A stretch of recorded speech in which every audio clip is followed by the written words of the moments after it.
Hello hi বন্ধুরা, আজ আমি তোমাদের সাথে একটা ডিমের নতুন রেসিপি নিয়ে চলে এসেছি। দেখো আমি ডিমটা কিভাবে বানাবো, যেমন আমরা ডিমের কারি বা অমলেট বানিয়ে বানাই সেভাবে বানাবো না, একটু অন্যরকম বানাবো, কিন্তু খুব টেস্টি হবে।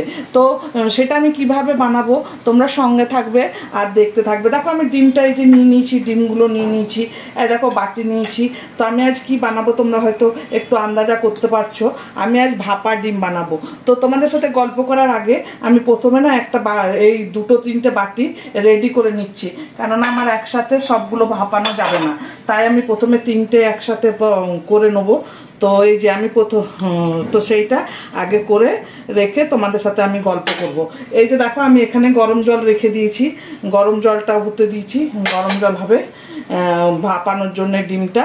তো আমি এবার ডিমটা ভাপানোর জন্য দিয়ে দেবো। এই যে দেখো একটা একটা আস্তে আস্তে করবো, কুসুমটা যদি গোটা থাকে তাহলে হয়তো ভালো হবে। এই যে দেখো একটা হলো, এই যে দাঁড়াও, সুন্দরভাবে আস্তে আস্তে করে হালকা হাতে ভাঙতে হবে যাতে কুসুমটা না বেরিয়ে যায়, যেন গোটা থাকে, তাহলে দেখতে আরো ভালো লাগবে। এই যে দেখো, তারপর এই আরেকটা, এই যে এইটা একটু ভেঙে গেল, ঠিক আছে চলবে, খুব একটা ভাঙেনি। এই যে দেখো তিনটে ডিম ভেঙে নিলাম। এরপর আমি কি করব, একটু করে উপর উপর পেঁয়াজ দিয়ে দেবো। এই যে একটু একটু পেঁয়াজ দেবো এটার মধ্যে, বেশি দেবো না কেননা গ্রেভির মধ্যে পেঁয়াজটা দেবো। এই যে এটা কুসুমটা একটু মাঝে করে দিচ্ছি। এই যে একটু অল্প অল্প পেঁয়াজ, আর তারপরে এই যে অল্প অল্প কাঁচা লঙ্কা। এই যে কাঁচা লঙ্কা, এটা কাঁচা লঙ্কাটা আমি দিলাম কেন, যখন ডিমটা ভাপা হয়ে যাবে না ওটা দেখতে ভীষণ সুন্দর লাগবে, তোমাদের দেখাবো আমি। এই যে দেখো আর কি দেবো, একটু একটু করে হলুদ দেবো। এই যে অল্প অল্প হলুদ এই যে দিলাম, আর এই যে দিলাম একটু একটু 1 চিমটে করে লঙ্কা পাউডার। এই যে ওটা যখন সেদ্ধ হয়ে যাবে না সাদার উপরে, এই যে হলুদটা লাল গ্রিন দেখতে খুব সুন্দর লাগবে। এরপর আমি অল্প অল্প নুন দিয়ে দিচ্ছি এটার মধ্যে। এই যে আমার জল একদম রেডি হয়ে গেছে, জল ফুটছে, আমি এখন এটার মধ্যে এই যে দিয়ে দেবো। এই যে দেখো একদম স্টিম একদম বেরোচ্ছে। তো আমার এই 5টা বাটি একসাথে বসবে না, তাই আমি প্রথমে 3টে করে নিচ্ছি। এই যে 3টে আগে দিয়ে দিলাম। এটা আমার 10 মিনিট হবে, ততক্ষণ আমি এই যে আরও 2টো বাটি রেডি করে নেবো। তার আগে তোমাদের আমি দেখাই এই যে এটা বানানোর জন্য আমি কি নিয়েছি। বেসিক মশলা তো একটু করে থাকবে, আর এই যে আমি এই যে টমেটো পিউরি নিয়েছি, আর এইটার মধ্যে না আমি এই যে গার্লিক জিঞ্জার পেস্টটা নিয়েছি। কেন নিয়েছি, আমি এটা ডিমটা ভাজবো না, এটা আমি ভাপা করছি, তো ওইটার মধ্যে হয়তো কখনো হয়তো আস্তে স্মেল আসতে পারে। তো এইটার মধ্যে যেহেতু ভিনিগার আছে, তো ভিনিগারে সেই গন্ধটা চলে যাবে, তার জন্য আমি আজকে এই পেস্ট নিয়েছি, এই যে গার্লিক জিঞ্জার পেস্ট রেডিমেড নিয়েছি। তো চলো আমি এগুলো রেডি করে নিই, তারপরে ডিমটা হয়ে গেলে আমি আবার তোমাদের কাছে ফিরে আসছি। এই যে দেখো ডিমটা এইভাবে সেদ্ধ হয়ে গেছে, দেখেছো? যখন ঠান্ডা হবে তখন এইভাবে বেরিয়ে আসবে, সুন্দরভাবে বেরিয়ে আসবে ঠান্ডা হওয়ার পরে। এই যে ঠান্ডা হয়ে গেছে এখন, দেখো এই যে এইভাবে বেরিয়ে আসবে। সবগুলোকে আমি এইভাবে বের করে নেবো। তার আগে তোমাদেরকে আরেকটা না, তো আমি দেখি, এটা তো গরম আছে এখন বেরোবে না, দাঁড়াও। এখন আমি গ্রেভিটা বানানোর জন্য কড়াইটা রেখে দিয়েছি গ্যাসের উপর। আমি এইদিকে নিয়ে আসছি কড়াইটা। এই যে কড়াইটা নিয়ে এলাম, পরিমাণ মতো তেল দিয়েছি। দেখো বেশি তো তেল লাগবে না, অল্প 5টাই ডিম আছে, তো আমি একটু পরিমাণ মতো তেল দিয়েছি। আর এইটা তেলটার মধ্যে সবার আগে আমি একটু চিনি দিয়ে দিচ্ছি, কেননা তাহলে গ্রেভিটা দেখতে সুন্দর হবে। এই যে একটু চিনি দিয়ে দিলাম, আমি প্রতিবারই বলি, এবারও বললাম। আর এই যে তোমার একটু গরম মশলা দিলাম, গরম মশলা বেশি কিছু দিইনি। এই যে একটু দালচিনি দিলাম, 2টো এলাচি আছে, 2টো লবঙ্গ আছে। তেলটা লাল হওয়া পর্যন্ত আমরা অপেক্ষা করব, তারপরে পেঁয়াজগুলো দেবো। এই যে তেলটা লাল হয়ে যাক, তারপর পেঁয়াজটা দেবো।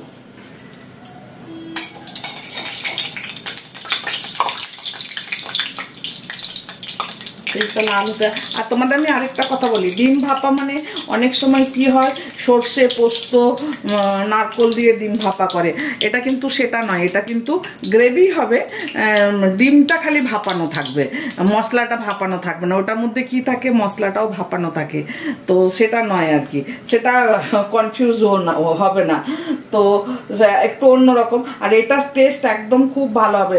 আমরা যেমন মাছ মাংস খেতে খুব ভালোবাসি সবাই বাঙালিরা, তো মাছ মাংস ফেলে এটা খাবে এইভাবে যদি রান্না করো, এবার রান্না করে দেখবে, তারপরে কমেন্ট করে বলবে তোমরা কেমন হচ্ছে। এই যে দেখো তেলটা লাল হয়ে আসছে, আর একটু লাল হবে, তারপর আমি পেঁয়াজটা দেবো। পেঁয়াজ আমি বেশি দেবো না, গ্রেভি খুব বেশি হবে না, আমার 5টাই ডিম আছে, তো আমি গ্রেভিটা একটুই হবে। পেঁয়াজ দিলাম, আস্তে আস্তে পেঁয়াজটা ভালো করে ভেজে নেবো।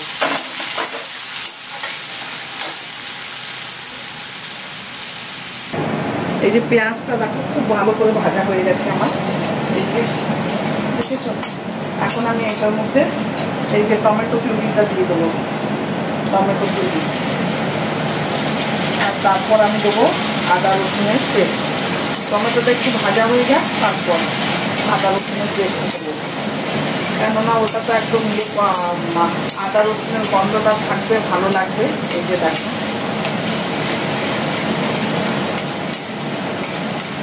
টমেটো পেস্টটা দিয়ে দিচ্ছি, দিয়ে দিলাম টমেটো পেস্ট। আর এখানে আমি মশলা, আমি ধনে পাউডার ইউজ করবো না, আমি একটু না জিরে ভেজে গুঁড়ো করে রেখেছি, সেইটাই দেবো। আর ধনে পাতা দেবো, ধনে পাতা লাগবে, আমি ধনে পাতা রেডি করে রেখেছি, সেটা লাস্টে লাগবে, আমি মশলাটার মধ্যে দেবো না ধনে পাতা, নামিয়ে তারপরে নামাবার আগে দেবো। এই যে এরপর আমি দিয়ে দিচ্ছি এই যে গার্লিক জিঞ্জার পেস্ট, আদা রসুনের পেস্ট, এই যে দেখো এতটা দিলাম, এতেই হয়ে যাবে আমার, আর বেশি দেওয়ার দরকার নেই। ভালো করে কষাবো। আরেকটা কথা বলি, যদি কারো কাছে এই যে আদা রসুনের পেস্ট যদি না থাকে, তো তারা না ভিনিগারও ইউজ করতে পারে, 1 চামচ ভিনিগার দিলেও এই ডিমের গন্ধটা চলে যাবে, সেটাতেও কোনো অসুবিধা নেই, ওইটাও ওইরকম করতে পারো তোমরা। আর এই যে দেখো এই যে ডিম আমি সেদ্ধ করে রেখেছি, দেখো কত সুন্দর ডিমটা উঠে যাচ্ছে, দেখো এই যে এইভাবে উঠে যাবে ডিমগুলো। ঠান্ডা, কিন্তু ঠান্ডা করতে হবে, আমি একটা গরমে চেষ্টা করতে গেছিলাম, তো ডিমটা ভেঙে গেল, ঠান্ডা হওয়ার পরে তোমাকে ওইটা করতে হবে, ডিমটা তুলতে হবে। এই যে এটা কষাতে কষাতে আমি এখানে এখন দিয়ে দিচ্ছি একটু লঙ্কা পাউডার আর একটু হলুদ পাউডার। এই যে আমি 1 চামচ দিলাম লঙ্কা পাউডার, আর এই যে পরিমাণ মতো হলুদ পাউডার, আর এই যে 1 চামচ দেবো জিরে পাউডার, এই যে 1 চামচ জিরে পাউডার। এটার সাথে আমার জিরেটা ভাজা জিরে আছে, কাঁচা জিরে না, আমি একটু ভাজা জিরের গুঁড়ো দিলাম, কেননা ভাজা জিরের যে গন্ধটা বেশি ভালো হয় না, তাই আমি ভাজা জিরে দিলাম। আমি এটার মধ্যে 2 চামচ দইও দেবো, মশলাটা ভাজা হয়ে যাক আগে, তারপর আমি দইটা দেবো, অনেক বেশি দেবো না, 2 চামচই দেবো। চাইলে দেবে, না চাইলে দেবে না, আমি একটু দিচ্ছি, এই যে 2 চামচই দিলাম, দেখলে তো, বেশি দিইনি। এরপর আমি এটা ভালো করে এই যে সুন্দর করে এটার সাথে মেশাবো। আর আরেকটা জিনিস দেওয়া হয়নি, মেন জিনিসটাই দেওয়া হয়নি, দেওয়া বাকি, বলো তো কি সেইটা না দিলে কোনো তরকারি টেস্ট হয় না, সেটাই এখনও বাকি। এখন আমি কী করবো, এটাতে দেখো তেল, এই যে মশলা থেকে তেল ছাড়তে শুরু করেছে, হ্যাঁ, এরকম তেল সব উপরে উপরে আসছে, তো আমি এখন এই সময় কী করবো, আমি নুন দিয়ে দেবো, নুন দেওয়া হয়নি না, নুন দিয়ে দেবো। দই তো তোমরা দিলেও দিতে পারো, না দিলেও চলবে, আমার কাছে ছিল প্রেজেন্ট, তো আমি ভাবলাম একটু দিয়ে দিই, তাই দিলাম একটু। এই যে পরিমাণ মতো নুন দিলাম। আমি গ্রেভিটা করার জন্য গরম জল করে রেখেছি, আমি এটার গ্রেভিটার মধ্যে গরম জল দেবো। এই যে দেখো তেল সব উপরে আসছে, দেখছো, এই যে আরেকটু তেল আসবে, আমি আরেকটু কষাবো। এই যে পেঁয়াজটা যে আরও ভালো হয়ে নরম হয়ে পেঁয়াজটা তো নরম হয়ে গেছে, আরও মিশে যাবে পেঁয়াজটা, তাহলে গ্রেভিটা ভালো হবে। এই যে দেখো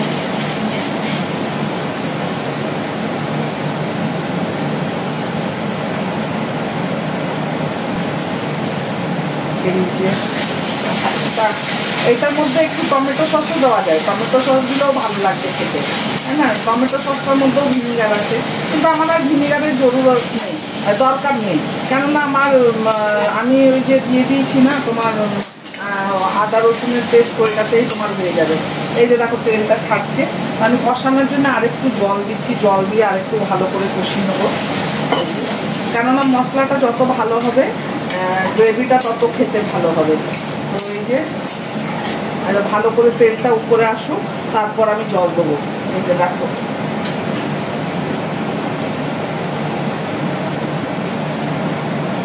এরপর দেখতে পাচ্ছ তেল কেমন সব উপরে চলে এসেছে, একদম উপরে চলে এসেছে। দেখো এই যে চারিদিক দিয়ে তেল এসছে, মশলা আমার ভাজা হয়ে গেছে। এরপর আমি জল দিচ্ছি, জল তো বেশি লাগবে না, একটু ডিমটা সেদ্ধ হওয়ার জন্য একটু জলটা দিতে হবে। এই যে আর একটু লাগবে, আমি দাঁড়াও নুনটা চেক করে নিই, না তার একটু নুন দিতে হবে।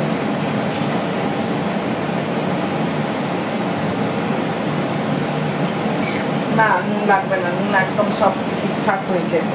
এই যে আর একটু জল দিচ্ছি, ডিমটা সেদ্ধ হবে তাই।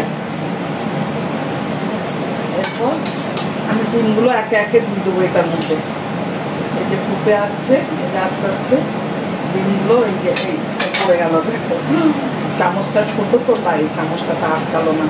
এই যে দেখো দিয়ে দিচ্ছি, সবগুলো এভাবে দিয়ে দেবো। তারপরে একটু ফুটলে, গ্রেভিটা একটু ঠিক হয়ে আসলে তখন আমি গ্যাসটা বন্ধ করে দেবো ধনেপাতা দিয়ে।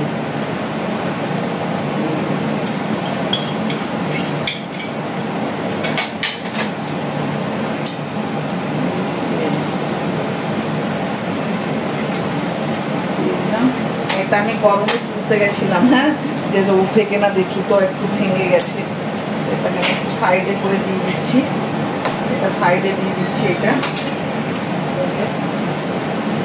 বেশি তো দেখো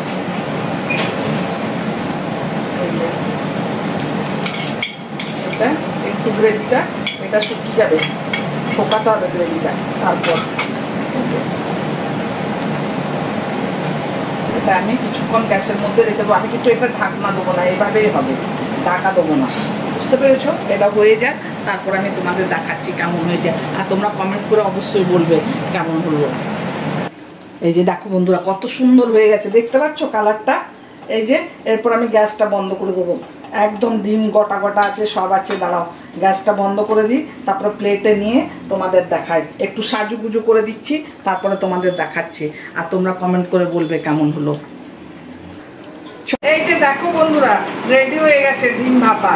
দেখো আগের দিনে তো এত মশলা থাকতো না, মা কাকিমারা যারা বানাতো তারা তো ঘরের মশলা দিয়ে বানাতো, দই, তারপর তোমার গরম মশলা, ধনে, জিরে এইসব দিয়ে, মৌরি এইসব দিয়ে বানাতো। তাই আমি ওইরকম ভাবে বানালাম। আর এটার মধ্যে আমি যে দই দিলাম, দইটা না একটা অন্য স্বাদ আনবে। এটা দইটা যাতে দেবে তাতেই তো টেস্ট হয়, তো এটা একটা অন্য মাত্রা আনবে। চাইলে দেবে, না চাইলে না দেবে।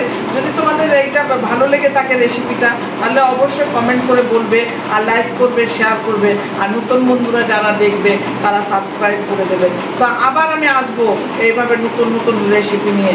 তো এখনের জন্য যাই, বাই।